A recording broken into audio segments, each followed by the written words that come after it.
Hello and welcome back to the Shed Geek Podcast. Here's a message from our 2025 studio sponsor. Let's be real. Running a shed business today isn't just about building great sheds. The industry is changing fast. We're all feeling the squeeze, competing for fewer buyers while expectations keep climbing. And yet, I hear from many of you that you are still juggling spreadsheets, clunky software, or disconnected systems. You're spending more time managing chaos than actually growing your business. That's why I want to talk to you about our studio sponsor, ShedPro. If you're not already using them, I really think you should check them out.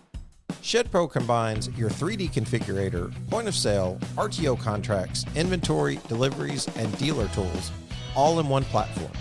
They even integrate cleanly into our Shed Geek marketing solutions.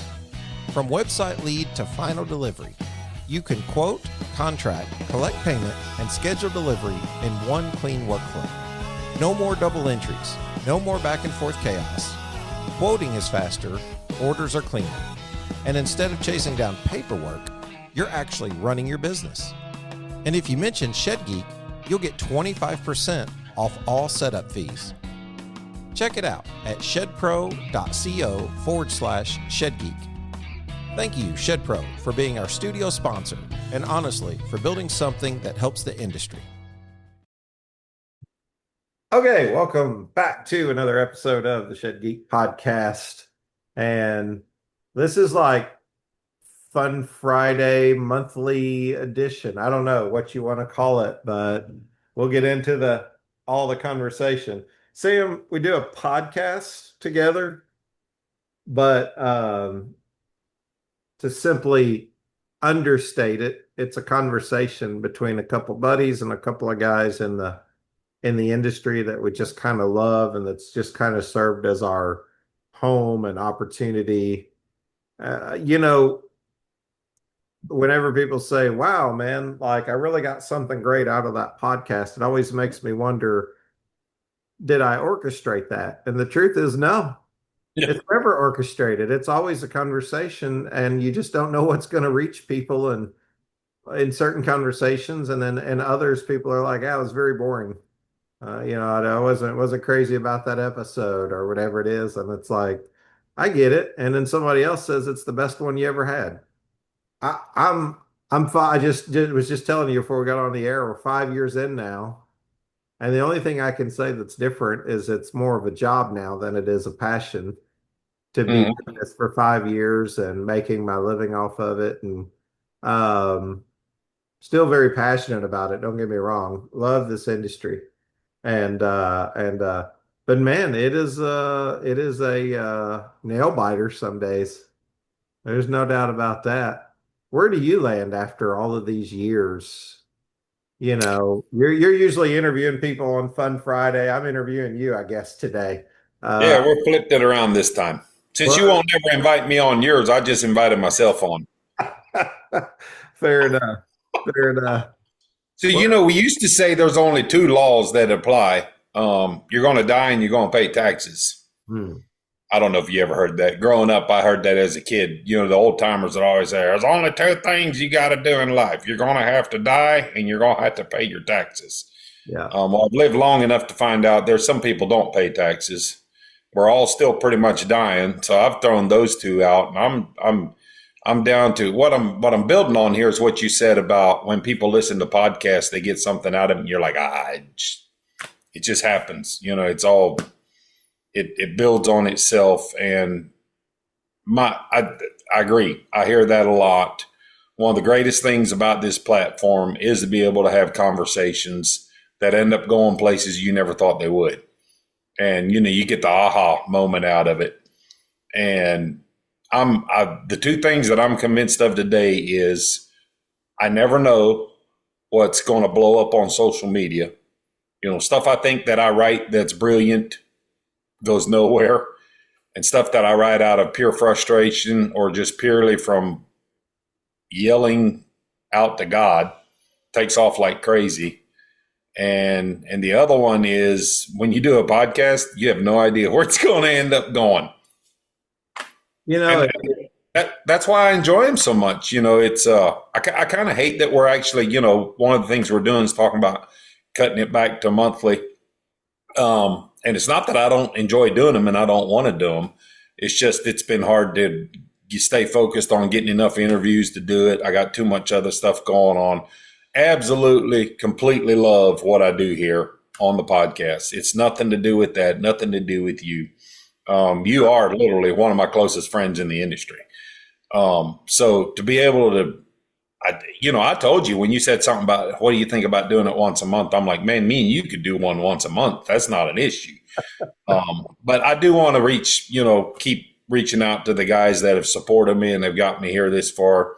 Shout out to all our sponsors. I know you're redoing some of that, which is great. But and listen, if people are like, hey, listen, we want to hear them every week, we'll do the interviews. I'm still open to that. It's not that we don't have the time to do it. We just want to make it to where we're not frustrated with it. Well, and also I think it's important to know that there is some structure. We try to set some, especially for our advertisers, we try Yeah. to Yeah. make sure that there's content there, but we don't want to get content. Look, I'd rather give them their money back or, not do something than to not bring valuable content to the table. So I don't want to ever feel like I'm doing it just to do it Yeah.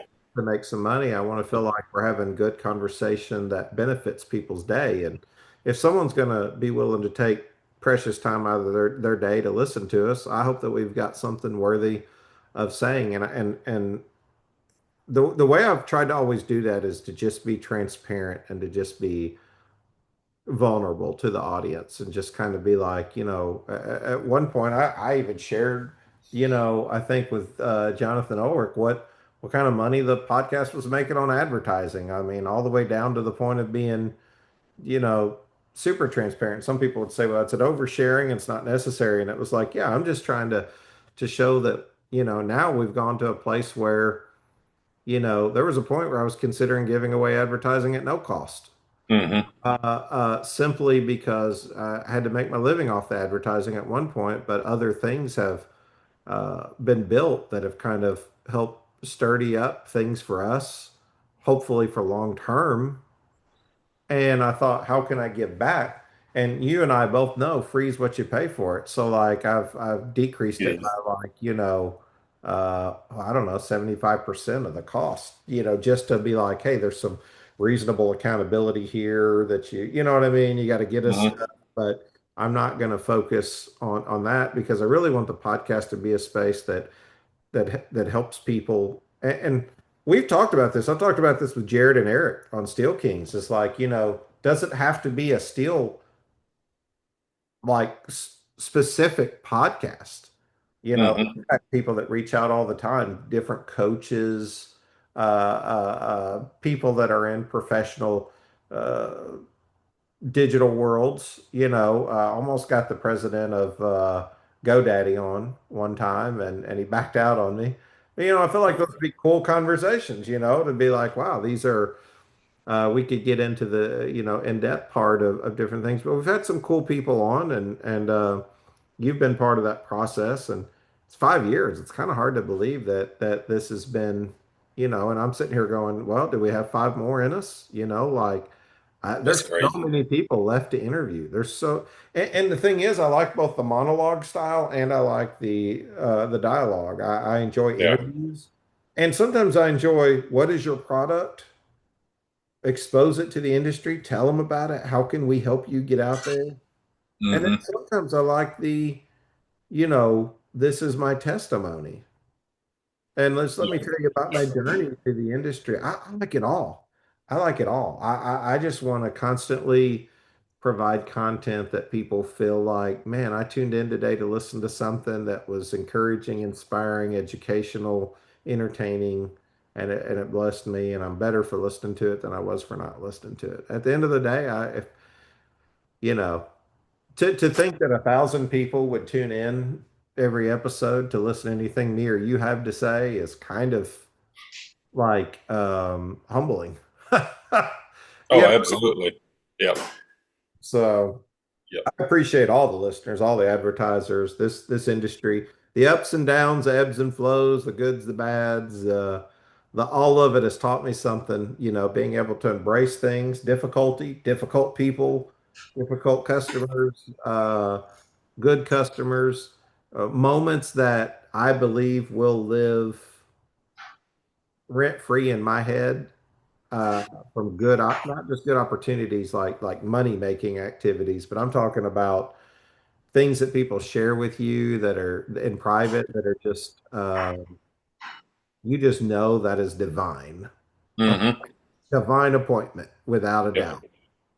And you don't know how to explain it. And that's been kind of cool, man. That's been kind of cool because we're still imperfect over here at Shed Geek. I bet you Sam will say the same about him. You know, uh, Dylan, Cord, Wyatt, Josh, Justin, Titus, all of us, like Yep. we'd all Deanna, Troy, we'd all say the same thing, like, hey, we're still was Jeff Huxman told me, he said, I'm still learning how to be human. It's my first time. Yep. So I take that for what it is. So let's talk about the meat of any kind of subject here moving forward. Well, let's talk about Sam Byler. What's Sam Byler doing? How about that? That's not a good subject. No, Uh, nothing so new on the horizon that I'm not aware of. so it seems like I don't know why this has come up again, but actually the last 2 days I've been hanging out with my brother-in-laws. We've been having our own little mini golf trip outing thing because normally we go when we're camping, and my wife's mom, which is mom to me because my mom's been gone ever since we're married pretty much. She's been dealing with some health issues that we just got to get through. It's nothing really major. It's just got to be done. So we basically put off the camping trip, which puts off the brother-in-law's golf trip because we normally go while we're camping. And so I'm like, you know what? Let's just throw a couple days together, get a couple rounds of golf in, having, nice dinner one night, breakfast and lunch. And we don't really hang out a whole lot. We don't really have problems with each other. We just don't, we chat on our message group and whatever here and there, but we don't see each other a whole lot. So it's like, let's do it anyway. And we did, had a total blast. But they started ragging me about what does Sam do? Dallas, he does pills. Chad, he works at Yoder's, and Paul, he's law enforcement. What's Sam do? No.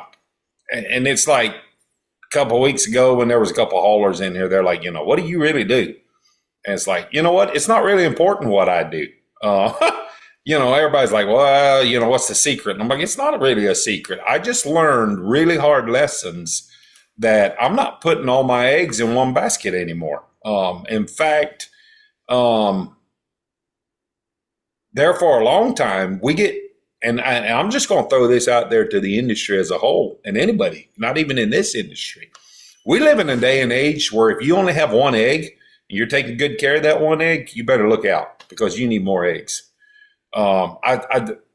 Every day on the community pages that I follow and stuff, I've been on Facebook break for almost a month now. Most people don't know that because I said I'm still going to put my content out there, and I'll try to interact with my content as much as I can. But I've basically shut down all my groups, shut down all my private groups that I was in, and stuff.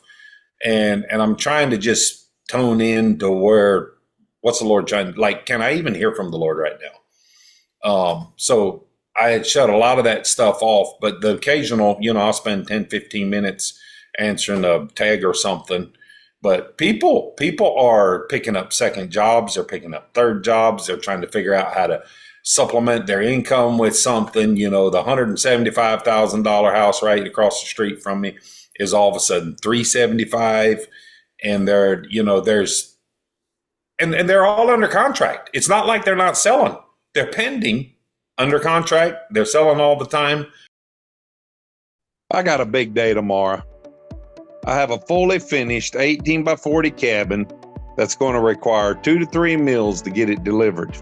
Way back in the sticks and down a dirt lane. With all the rain we've had lately, it's going to be a mess. Well, it needs a bigger mule. Well, when you talk, Cardinal listens, and you asked for it.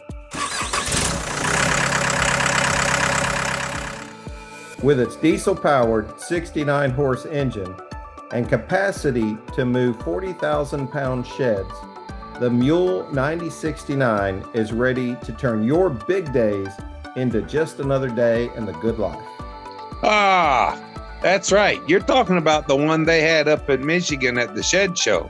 That monster mule, that thing was awesome. That's right. It's the one you've seen at all the shed hauler barbecues. Man, yeah, there's nothing like a little diesel donkey to make my day go so much better.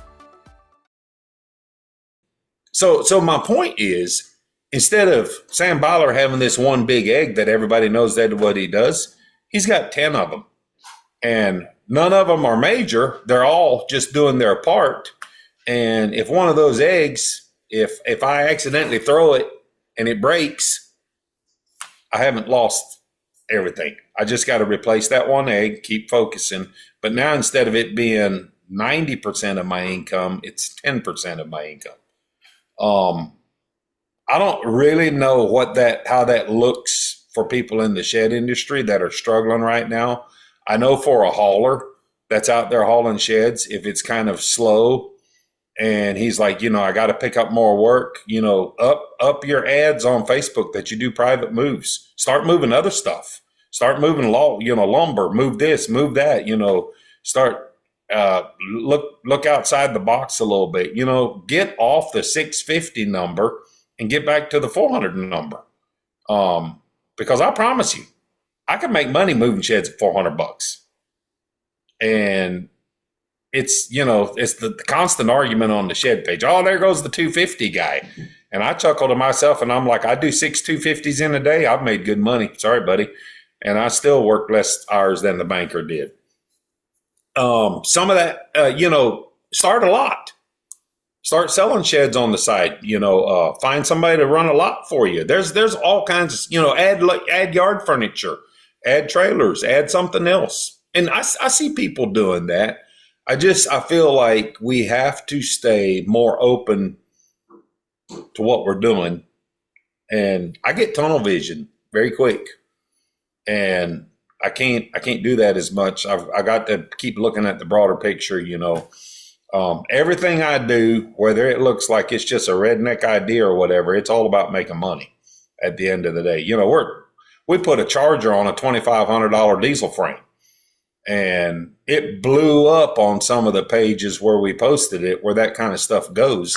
Everybody else is like, man, what is he doing?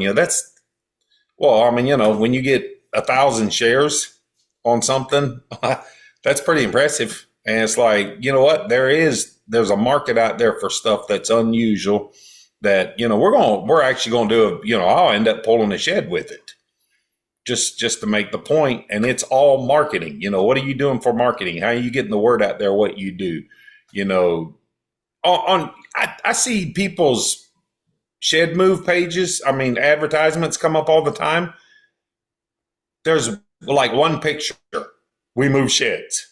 And I'm like, Facebook gives you the option to put a 45-second video on? Put a video on that shows you moving a shed. Put a video on of the mule moving something. Put a video on of whatever else. We have to learn to use what we're doing more to our advantage. Sorry, that was a way more spiel than you wanted. I still didn't tell you what I really do. I think it's good when you kind of get into those zones. To me, those are like my favorite podcast guests are always the ones who say, I don't have nothing to say. And then they get on a riff and then all of a sudden it's like, yeah, like people are engaged and listening and they love it. And I think that's what it comes down to is like, yeah, what does Sam do? Well, I don't know. I got, word the other day that somebody asked, how does he make his money? And I thought that was interesting. It's like, like what an interesting question. For what purpose is that necessary? Well, here, we'll throw a couple out there just to make people. So I do have a trucking company yet. I never closed down my trucking company. We still move sheds. Aaron and I went and moved a gazebo on Monday morning. Made real good money in about an hour and a half. And because I have the trucking company, we still have the truck repair shop. We're still rebuilding semis. We're still building pickup trucks. We're still doing all kinds of fab work. I don't push it really because it's Aaron and me, and if we have to, we can pick up a flunky to help us here and there. And I've got work, so I'm not really asking or pushing for work. But yesterday morning had a guy call me. He wants a semi done this year yet. This morning had a guy reach out to me on Messenger. He's got a truck he wants to redo probably the first of the year. So we still do, we're still doing all that fab work stuff, still working on shed hauling equipment stuff. I just don't really push it. Multiple reasons. I'm just not really gung ho about having six shop doors open down here, with a ton of stuff going on. I got a sawmill that we picked up that we're starting to, work on and try to get that thing to where it makes some money. I do rent to own through Shed Geek. Most people don't know that. And I'm actually signed up with a couple other rent to own companies if you don't like Shed Geek for some reason. I'm not saying, everybody has, we've talked about this. If you need help, we'll find you the right help. If it's us, great. If it's not us, we'll put you with the right people that can help you. I have a shed hauler app that's not making me any money. That has took a ton of money that we're still working on. And at some point in the near future, now that Shed Geek has decent advertising prices, we might actually do some advertising on that. We'll edit that. We'll edit that. I've got people that are asking about it. What are you doing with the shed hauler app? And I'm like, listen, I've got to get focused back on it. I got to get it back out there to where people know that, then right now there'll be 100 people be like, oh yeah, that's right. He does have a shed hauler app. What's he doing with it? Well, that's a good question. What are we doing with it? So I could take this whole episode and turn it into the shed hauler app. Yeah. Episode that we've actually never really done because I hate self-promotion. So it's been a struggle to do that. I sold a shed company. Most people don't know that, but I sold my shed company, way back in 2017. That's still one of the ways I make money. I'm still involved with Shed Gal, selling sheds, helping her do stuff and keeping that going. And that's kind of the shed industry side of it, I guess. The Shed Hauler Brotherhood is still paying me to run that thing, which drives me crazy because the only reason we set that up to where I get paid to do it was because at some point I'm not going to do it anymore. And whoever takes it over, there needs to be a precedent set that somebody gets paid to at least take care of some of the stuff that needs to be done with it. In the meantime, the Brotherhood, thanks to Uncle Sam and the federal government, keeps changing every year. So we don't really know where we are right now. Right now we're in a discussion about how we're going to get set up. They don't like to make us a 501c3 because we have sharing plans, monthly plans. We have finance options and all this. And they look at it and they're like, and I'm like, it's a nonprofit. Nobody's making any money here. It's not that easy anymore. So I don't know for sure where that's going yet. We don't have a whole lot of people that yell about us not being able to give them write-off receipts, because as a business industry, you're better off using this as a business write-off than you are as a donation write-off. That's a whole other subject. I don't know how I got on that, but we do have the Brotherhood that we still run. I do flip a lot of equipment that people don't see, that I don't talk about a lot. I have a total. So I have these two other separate lives from the shed industry that most people don't know about, so to speak. One of them is automotive. I have a huge automotive following, and then I also have a big Second Amendment following. And I still buy and sell a lot in that industry too.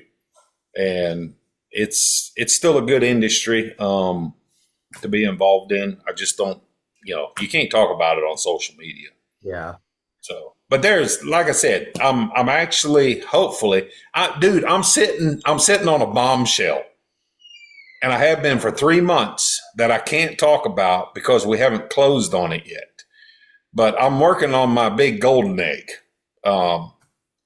That's going to be my personal 25-year egg to hopefully get me finished out 25 years from now. Yeah, up there. I'm already feeling old, but this one actually is. This is one of my hot buttons of where I get to do something I've wanted to do my whole life. I made a post about it 3 or 4 months ago. A lot of interaction with it and stuff, but until I actually close on it, I can't talk about it. Yeah. So, but I have a big one coming. That's going to be cool. Really cool. I mean, you're kind of describing the definition of the culture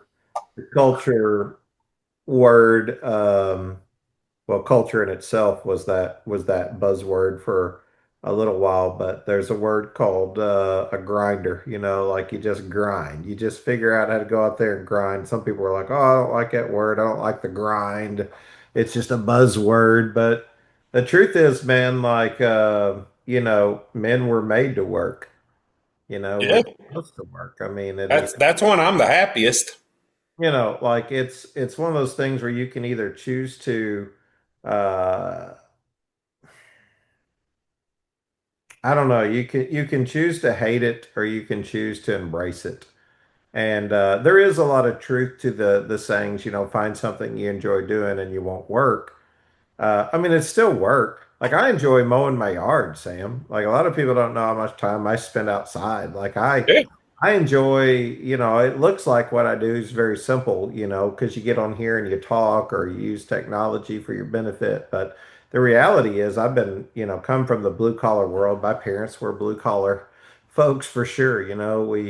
We started out when my parents got married in a single wide trailer, had no air conditioning. Well, that's kind of the same way me and my wife started out. We hadn't gained too much in 20 years.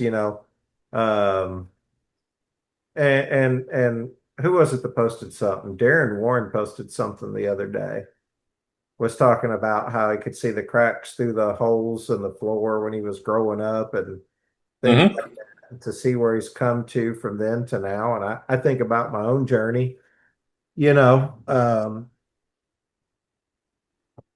it's it's it's still the Lord's, right? It's his yes, time, it's his money, it's his business. What good are we of it if we're not good stewards? He gives, he takes away. And I think at the end of the day, you just have to give that really you have to give it all to God. You got to give him your family, you got to give him your work, you got to give him your life, you got to give him your, you know, if he's not in the conversation, then I don't really make sense of life at this point. yeah, It yeah. doesn't, it No, doesn't, oh, I can't so go back, I guess is what I'm saying. I'm too far gone. I don't know how to go back. It's yep, like our pastor said one time. He said, once you have an experience with the Lord, sin doesn't even feel as good as it used to. You try to go back to it's that lifestyle, it doesn't even interest you. yep. I had a conversation with a really good friend of mine. In fact, it's the guy that bought me out of my shed business. Um, he's been on a journey the last couple of years that's been cool to see too.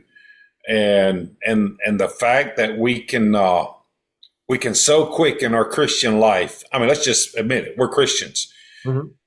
We would be nothing without the Lord in our lives. I can't even fathom, and we talked about this yesterday with my brother-in-laws a little bit. I can't even fathom how I would operate without having the Lord. I've got nothing. Yeah.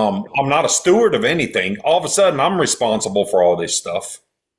He makes me responsible, but ultimately, he's responsible. As long as I do what he tells me to do, I don't have to worry about it. Yeah. And to think that there's, I can't even imagine doing what I do today without having the Lord in my life, without having somebody I can rant and yell at and be like, what do you want me to do here? What's going on?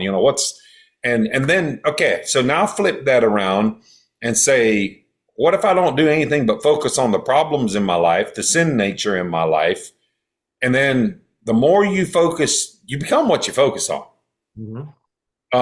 So dragging my buddy back into it a couple years ago, he's like, why can't we just get over some of this stuff that we keep stumbling over? And I'm like, because that's what you're focused on. That's what you're looking at.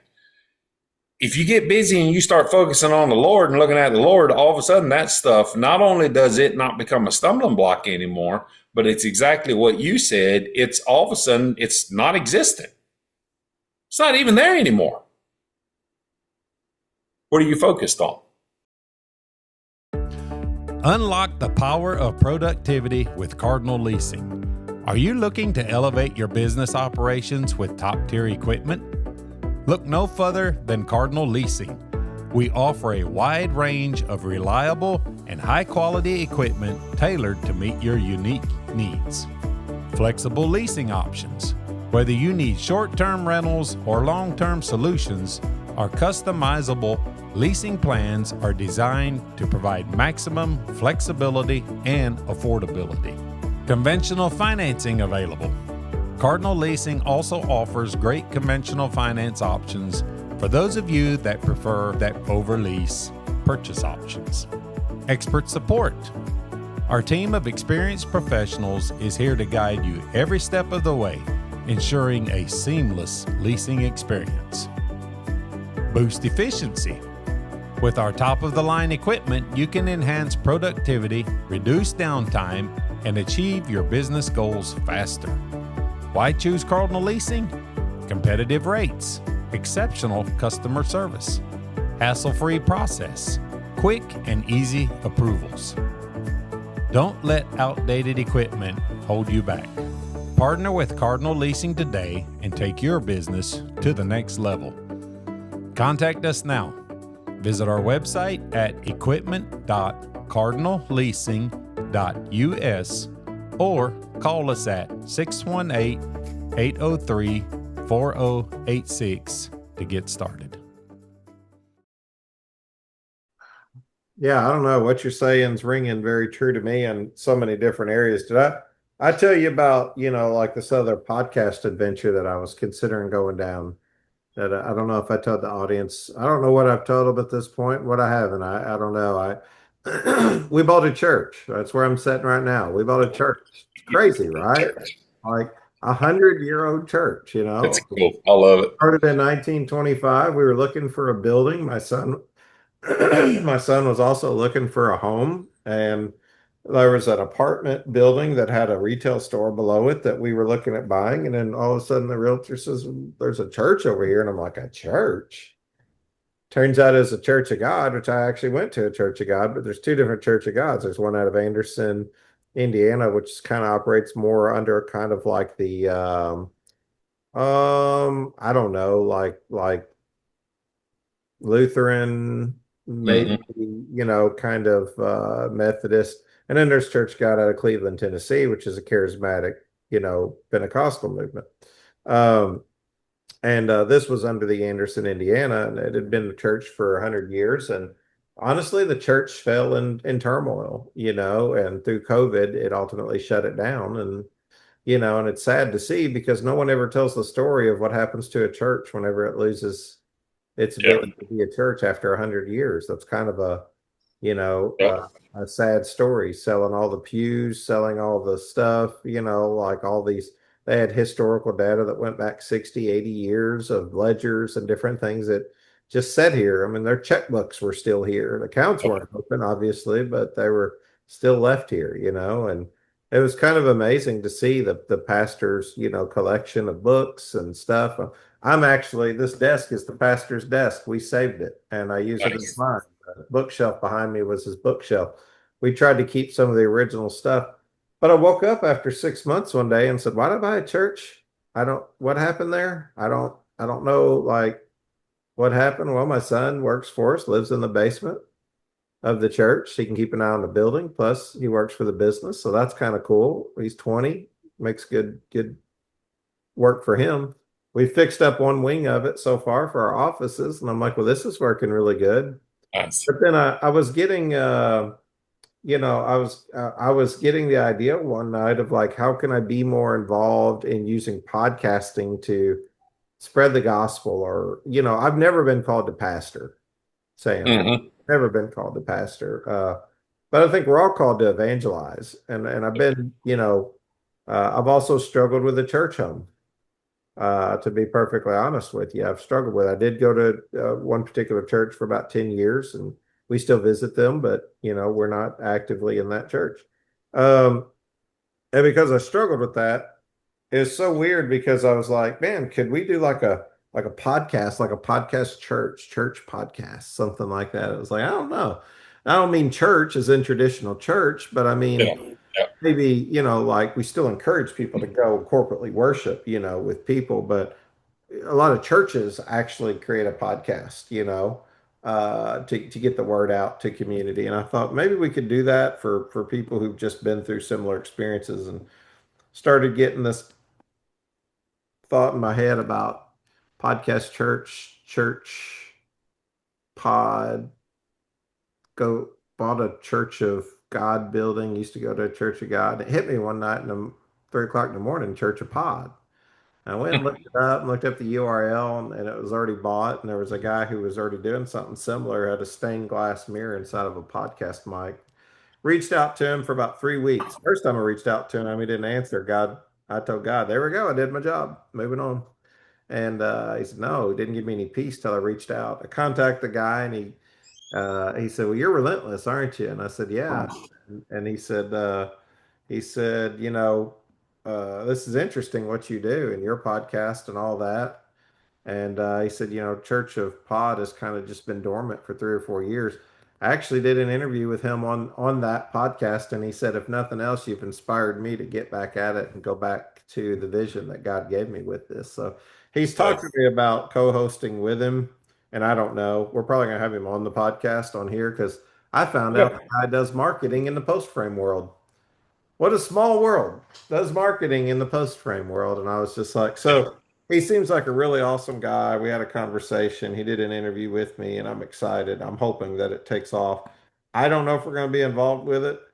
I'm thinking, I'm thinking about getting back into sales, Mm-hmm. but I'm thinking about doing it differently. We've got all this space, this sanctuary out here. We know all these people, and we really know all this digital and online stuff. And I'm asking myself, why aren't we just using the talents? One of the biggest things I hear a lot of times is like the leads aren't working. Sales blames the marketing for leads, and Yeah. good Yep. lead marketing always says the Yeah. sales. It goes back and forth. And this is constantly going to happen. It's not going to change. I'm thinking, man, we see guys that are having closing ratios of Yeah. off the charts, and then some guys that are spending the same ad budget and not seeing anything. And I'm questioning, should we just jump in and take over that online sales? I would imagine there's 10 companies out there that would want to work with us almost immediately to be able to do this, because we've got the online expertise, Sam. But I'm praying about it because I won't make a move without God. It doesn't matter if I could make money. Money's not the only driver of my ambition. So I'm asking myself, what can be done with it? What can be expanded? Can we help more people with it? Can we be more charitable? Can we create a job? Can we do the job? Should we do the job? I don't know. I won't do anything without God's permission, and that's when people know about me in public and private, if they know me very well. So I just thought I'd throw that out there while we're just talking, just to be talking. I don't know. I don't know if we're gonna go down that road or not. I don't know if the Church of Pod thing's gonna open up. I'm just really staying open to God's will and just kind of what you want to do, man. Yeah. I think I'm over my days of waking up at 2 and 3 o'clock in the morning and shaking my fist in the air at God, asking, "What do you want? What do you want from me? Leave me alone. What do you want?" I'm just at a point now to where I'm like, "Hey, man, Let's whatever, go. whatever you want, I know you'll make the way. So Yep. go ahead and make it, Lord. I'll just do my best to follow, and hopefully I can represent you and your kingdom well along the way. Hopefully I don't mess it up, because sometimes Yeah. Shannon gets in the way. You know, I try to stay out of the way, but sometimes I get in the way. So Yep. That's a prime example for me also, for like coming off of 9 months of donating tiny houses, to people. And everybody's like, why don't you do this full time? You're good at this. Why don't you do this all the time? And it's like, yeah, why don't I do this all the time? And, you're like, all right, Lord, if you want this to happen, we got to have this, and this happen. If you don't want it to happen, I'm good with that too. And it's like, you know what? Everything why wasn't I getting any calls to rebuild trucks while I was in the middle of doing that? And now all of a sudden, I haven't told anybody that I'm getting back into rebuilding trucks or doing that, or that, that we weren't doing it during that time. Most people didn't know I had 3 projects sitting in the shop that were waiting to get done. They weren't on a time frame, but I had 3 projects that were sitting in the shop to finish up. That the day we lost power from the storm, we're back working on those projects now. I never told anybody I quit, and I never really told anybody I started again. I did say that Aaron's back to working in the shop, and we're getting back, into the groove a little bit, so to speak. But it was never officially one way or the other. But it is amazing to me how God just moves. If you're willing and you're not just beating on doors or not walking at all, you have to move a little bit. It is amazing how God just puts stuff in my hand and we just keep proceeding with it where it goes. You know what? If you're supposed to do sales, it'll all fall together. And 6 months from now, they'll be like, "What's Shannon doing in sales? Yeah. What's he doing in rent and own? What's he doing in marketing?" Well, it doesn't take a genius. Me, I'm not a genius, to see that where you're at today is just where God has led you to be. Dillon Street, he called me out of the blue the other day. I haven't talked to him in 6 months, and he decides just to call me up and tell me a little bit about where he's at in life, some of his personal stuff going on. And it was just great to talk to him outside of industry stuff and to understand that God's just moving us along. And Phenomenal. we're just okay with it. Young guy. I say young because he's younger than me. I guess he's about 10 years younger than me. Full of drive and passion. And for him, so much changed with what he calls like his Damascus Road Yep. change in his life, going from prison and drugs and all these terrible things to really pushing people into recovery centers and being an advocate for the community. And and one thing I find is that like it's hard to to get people to offer grace for a lot of that. Apple doesn't fall far from the tree. You know what I mean? Like what I think I'm quoting this right. It's I think it's Mark 6:22 that says, "No man is without honor except in his hometown, among his family and his friends." And this goes back to Book of James and Jesus' own brother not believing him to be Yeah. Messiah. And like that's the problem with being in front of your home crowd a lot of times is like some people will never forgive you for the things that you've done, right? Yep. And like but he has, attempted to give back more than he ever took, right?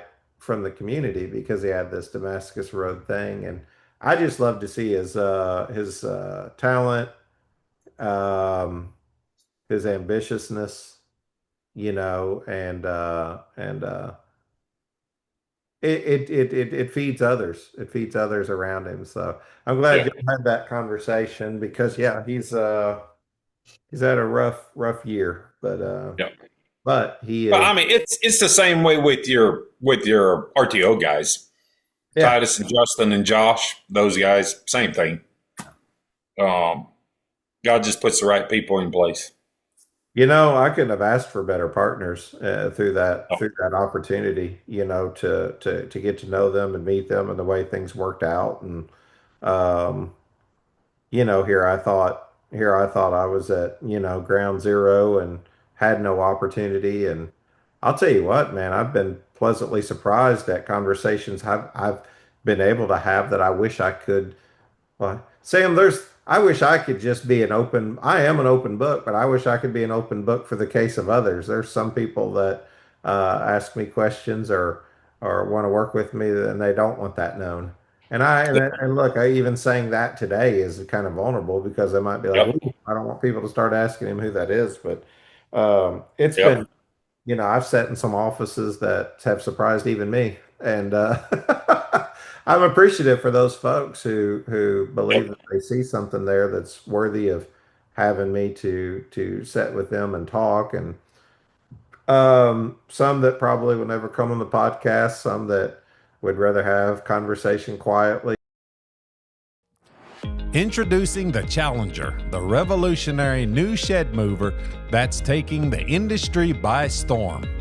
The Challenger features a touchless design, ensuring it only makes contact at the end of the skids and the bottom of the floor joists, so rest easy knowing your gable walls will remain pristine.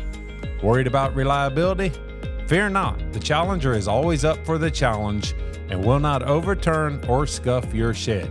Harness the power of innovative wireless technology. Remotely control the Challenger via your smartphone. No cell service needed. And guess what? The cell phone remote comes standard with every Challenger at no extra cost. Featuring floating forks, a 4-directional tilting mast, and sliding weight transfer, move the shed weight precisely where you need it to get ultimate traction. With self-loading capability, straight onto your truck, say goodbye to the need for a hydraulic carriage. The Challenger makes your job easy and more efficient. Choose from 2 machine sizes, 10,000 pounds and 15,000 pounds. Perfect for any job. Visit www.shedchallenger.com or email us at info@shedchallenger.com or call or text 828-220-3508 for more information. Experience the future of shed moving with the Challenger. When we went to Pennsylvania, this would have been me and Kyle to interview with Dave at SmartPay. He had flown us up there. This is years ago. This is even before you came on to SmartPay. And we were talking about our journey back then and how long it had felt and how crazy it had been. And we were talking about writing a book back then. And I'm like, Yeah, gosh, that's what I'm laughing about. you have told me what the next 5 years was going to be, that was back then. I remember we were creating topics, and the one topic that came up was the backbiting and the bad side of the industry. And I was like, ooh, I remember saying, I don't think we should talk about those things. I don't think that that would do any good. You got to worry about getting sued. You got to make sure you don't drop names. You got to operate in so much mystery. I was like, I don't know if that's a good cause, but it does linger. The inability for people to communicate effectively and get along well or have fallout or turmoil. And I think it really says something about who you are in the moment when that like when turmoil happens, what what does your heart prepare you for? There was a time where I would lose to somebody and I would go, we're going to go after them. And I've heard other people talk like that in the industry too, or have those same experiences. And I'm happy to say that now I'm at a place in my mind where I just tell people, why go after them? God doesn't bless that. What like that's just our human nature Yep. to want to like prove something to somebody. And I'm like, I don't care. I don't care now, Sam, because I'm like, hey man, I wish them well. But me and you have both experienced a lot of the, if you want to call it backbiting, um, oh gosh, downright rude, mean, mischievous things. You can't go through life and not experience those. But my heart still comes back to how can we avoid those things and make for a better industry? Because I don't think that people are mean or rude most of the time. There's a saying that says people don't do things to you, they do things for themselves. And I think even being offended is a choice. Yeah. And I think it's like, how can we just be better as an industry? And like every time I say that, I get hit right out of left field with some thing I didn't see coming that you're like, well, that makes me angry, but how do I respond to that? As opposed to being, letting that situation control your thoughts. I don't even care anymore. I'm just Yeah.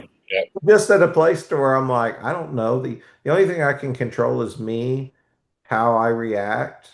And I just want to try to be kind to even those who, well, I just told you about this before. Well, you know, I was too dumb or too stupid for the hellfire and brimstone preachers to quote unquote scare the hell out of me. You know Hmm. what I'm saying? Like, Yeah. I never really felt like I know that the beginning of knowledge is the fear of the Lord, and I understand that, but it really wasn't the hellfire and brimstone or you better get right or else that affected me or that broke through. It was love. It was love. It was agape love. It was forgiveness when I didn't deserve it. Those things broke my heart. When Jesus forgave me for my sin nature, my Judas nature, when God forgave me for that and said, "You're welcome, you have a place, you have a home," that breaks a man because you know you don't deserve it. You know you don't deserve forgiveness, and yet still you got it. So who would I be to withhold forgiveness from anyone ever at this point in my life? Yeah. The problem is I got to try to mix that with not being stupid. Yeah. Yeah. Be forgiving, but how many times do you go back to the well before you say, wait a minute, I'm Yeah. going to love you, but I'm going to love you from a distance. And I'm Yeah. sorry about that. That's just the intelligence I feel like God's given me to say, be forgiving, don't be forgetful. Yeah. So this kind of goes back to something I didn't know we was going to have any conversation on, which is before the topic of the call. Me and you spent 25 minutes talking about the Lord and these very things. And yeah, that's just how do we get there in the shed industry? I don't really know. I hate seeing turmoil. I hate seeing people not get along. And what I do is I try to fix it. And you're not, I get this from my mother. She's amazing. But my mom will take on the burdens of two people not getting along. And I will tell her, Mom, it's not your burden. These are grown men and women. You're Yeah. Yeah. trying to fix it. They are capable of fixing it themselves. You are not responsible for this. And you can't fix it. You can't fix it. Yeah. Yeah. Anyway, I don't know how we got on that journey, but I hope somebody's blessed by it because maybe they. Yeah. Well, I mean, relationships, business relationships, when I think about, so the most important relationship I have here on earth after my relationship with my Lord is with my wife. Hmm. And how easy it is for that to get manipulated, through just not understanding. Or one of us, just going on a tangent. I mean, we're talking about the most important relationship I have and the easiest one I have, and how easy it is for it to get derailed sometimes. Why do we not understand that this can happen just as easily in our other relationships? Don't credit. So I open my mouth and say some stupid stuff sometimes. And she takes that to be vindictive or that I'm trying to do something, that I'm trying to manipulate her or something. And it's just pure stupidity. Don't blame. If you see what there's a phrase that come up on one of my posts, not just recently. Herb, and I don't want to quote it that Herb Epley said it because no, it was John Schmidt said it. Something about don't blame all this other stuff, vindictiveness, whatever it is, manipulation, on just pure stupidity. I just said something dumb. That's all it is. And you're like, oh man, this guy's out to get me, or this guy sees something, Sorry. And how hard it is to keep that relationship going. How much harder and easier it is at the same time to ruin other relationships with people that we don't have near as much interaction with or whatever. You follow what I'm saying? So much so, Sam, that I fear having this conversation on this podcast today, and somebody sees something in me 6 months or a year from now that doesn't line up with this. Yeah, I understand what exactly. you're saying so much that I regret the future Shannon that says or does something that makes somebody think he talks all this talk, but then he doesn't walk all this walk. It's like, yeah, I'm not perfect. Yeah, And I may react out of anger or frustration to a situation or something that you see, and then all of a sudden it's like, well, there goes that's where the world definitely talks a lot about this. Oh, there's that old Christian mentality, yeah, yeah, and you're just like, well, yeah, because I've got to walk around in this perfect, like light all the time. It's really not me. Like, please take me off that pedestal. You yeah. know, let me mess up because I'm going to. You know what? It took me 35 years to figure out, and I don't know if you read my post about it the other day, but I made a post about it the other day. Well, the post is about that, but there's some other stuff in there too. What took me 35 years to figure out is the number one tool that my wife has to make our marriage strong is that she lets me fail. I did read that. Absolutely did. Yeah. Bomb. Yeah. Yeah. If I don't, I, so it's easy for me to let her fail because number one, she lets me lead. So when we fail, it's my fault and it's catastrophically. She fails, it's a little bump in the road. No, I'm fine with that. Whatever. But if I'm telling you, man, I'm starting to see the tip of an iceberg of probably the biggest issue we have with relationships is the fact that, and I've preached for years that we judge others based off of their actions and we judge ourselves based off of our intention. Yeah. You follow what I'm saying? Yeah. There's a huge difference in what I intend to do and what actually ends up happening. But at the same time, I hold you to what you did, not on what you intended.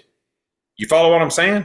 Absolutely. So I've preached that part of it for years. What I haven't really wrapped my head around until here just recently is how much she just lets me fail. She's like, okay, you want to do this? We'll do this. And there was times I didn't even ask her. There's stuff that I'm doing today that's one of my eggs that doesn't have her blessings on it. And someday it's a struggle. But the more I learn to trust her and say, look, here's what I want to do. I think we can do this, this, this, and this. And then she's like, 4 years later, it's a complete bust. And she could say, I told you so. She never has. But it's the fact that she's willing to let me fail at what I do. And I don't think we can wrap our heads around how that applies. Apply that to what you're doing now with your business partners. Yeah. Ouch. Me and you are alike in that, we have that. Probably my wife's been right more than she's been wrong about things that if she shared with me, you should do this, don't do that, or she Yeah. sees something in somebody that I don't see, and I'm like, I don't see it. I don't know what you're talking about, babe. And I'm trying to be in charge here and lead this family, and you know what I mean? Like I don't get it. And then it turns out to be right, but it's so hard for me to like blindly trust that. You know what I'm saying? Like, Yeah. but I've been blessed in that. Like I've been around other guys who are like, they hide even the most little tedious things from their wife. Just the little things that Oh, to yeah. me doesn't really even matter, Yep. And I'm like, why do you hide that? It's like, well, I don't want to have the conversation. And I'm like, oh man, I'm so thankful not to have that. Yep. I feel like I can talk with her about anything. She's my best friend, there's very little in my life I feel like I've not been able to take to my wife and really have that conversation about. But on a daily basis, people say, I don't see how you work with your spouse. I'm like, man, I don't see how I'd work without her. Yeah, no kidding. For me, that doesn't make sense. Like Yep. yeah, I love working with her. Like she compliments me very well. She just takes on things without me having to ask her. 25 years in now, married and couldn't have picked a better partner, to be honest with Cool. you. Yep. So You got to get them. yeah, man, I'm not upset about, my struggle's never really been family. It's always been work. Yeah. Yeah. Work has been the harder thing for me to overcome. But I'll tell you what, man, we've really been blessed with Shed Geek. You as part of that structure. I'm super happy to keep you on. Do this once a month, whether it's a mixture of monologues or dialogues between me and you, or even an interview between you and someone else. Just kind of keeping that out there in the air. And I've told you, even if we decide to just put it to bed, you're welcome back here anytime. I mean, anybody who's been on the Shed Geek is welcome back anytime. I hope that we have Yep. conversation that encourages you, inspires you. Some days you're going to hear about products. Some days you're going to hear about services. Some days you're going to hear about marketing, rent own, finance. Who knows? Solar blaster fans, Yep. you name it. But then some days you're just gonna hear about coaching, or it's gonna be very matter of fact about our lives and trying to be. I don't know, man. It's worked well for 5 years, and I don't see any reason to change it. I will repeat this message 100 times over. If you don't like that we pray, if you don't like we talk about Jesus, then don't advertise with me. We don't care. Yeah, no kidding. Sorry if that seems very blunt, but your business is not more important than Jesus. Yep. Sorry about your luck. So, And if you do have a business and you believe in Jesus, maybe you should advertise. but hey, I get it. I get the PR people do what they do.